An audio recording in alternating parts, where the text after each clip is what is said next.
Kelebihan Litari ni, kalau contoh wayar neutral dia putus sini, Hidup lagi. dia boleh pakai lagi. Sebabnya dia ada incoming daripada sini.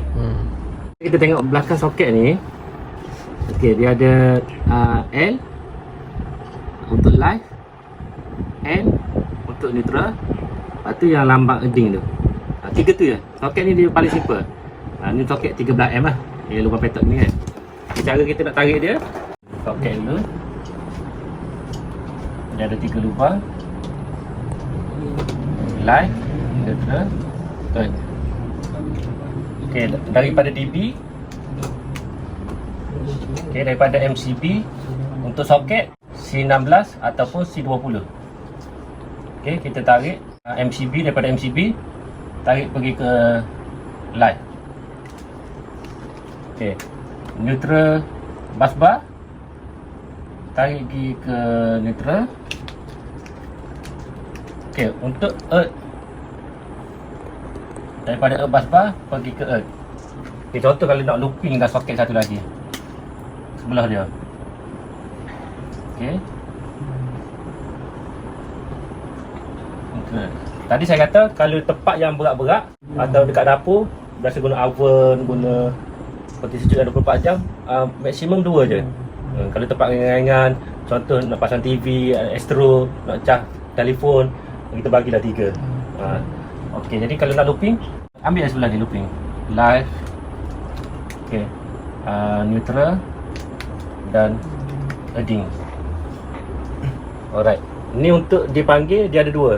Satu litar ring, satu ring ni gelang, satu lagi litar jejari. Ni litar jejari dia panggil. Rujukan kita mesti pakai buku ST ni. Kalau kita tengok dekat sini, dia ada 2 jenis. Satu litar jejari, satu litar gelang. Okey, litar jejari maksudnya macam ni lah. Dia pergi sini, jadi dia habis dekat soket. Contoh saya buat 2 je lah Okey.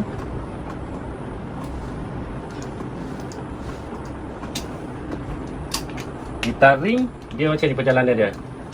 Okay, kita buat MCB satu lagi. Dia live, pergi ke live. Okey, masuk ke live.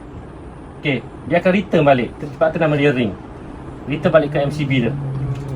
Tu nama dia ring. Okey, neutral pun sama tak? Okey, neutral, pergi ke neutral, atau dia return balik di ke bus bar mula. Earding pun sama juga. Earding, dia masuk ke earding, lepas tu dia return semula ke bus bar. Lepas tu dia panggil ring. Okey, kelebihan litar ring ni, kalau contoh wayar neutral dia putus sini, Hidup lagi. dia boleh pakai lagi. Sebabnya dia ada incoming daripada sini. Ada putus sini. Tu kelebihan litar ring. Sebab dia ada 2. Dia ada 2. Kalau litar tadi, kalau dia putus sini, ada dia lah soket. Ya. Habis macam tu. Tu kelebihan dia. Lepas tu untuk saiz kabel dia, okay, saiz kabel untuk jejari kita mesti pakai 2.5mm. MCB C16 ataupun C20 lah. Okey. Untuk 2. Lepas tu untuk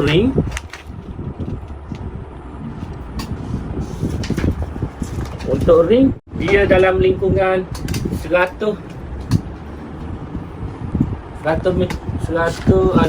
meter square. Okay, 100 meter square dia boleh pakai 2.5mm.